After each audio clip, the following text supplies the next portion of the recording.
opened her eyes a few minutes later. She was very nervous. "The ghost is here," she said. "I heard his chains. Something bad is going to happen in this house.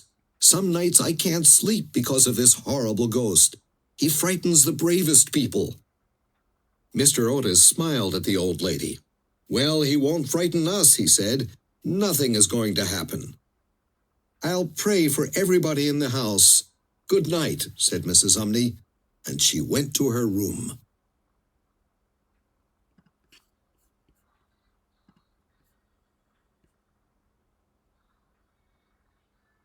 Chapter 4.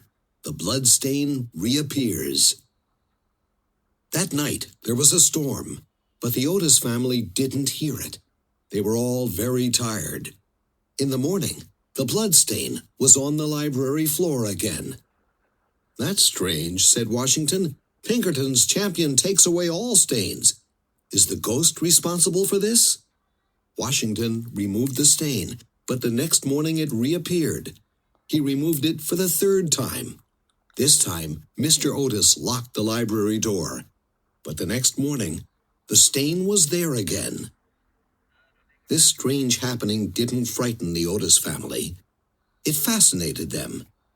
That day it was warm and sunny.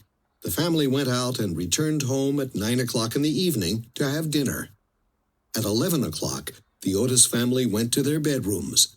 Soon, the house was dark, and everybody was asleep.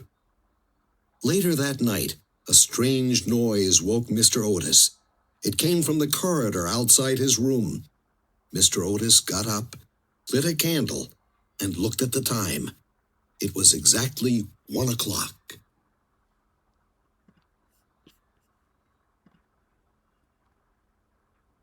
He heard the strange noise again, and the sound of footsteps.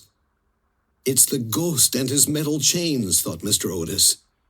He took a small bottle from his dresser and opened the door. There in the corridor was an old man.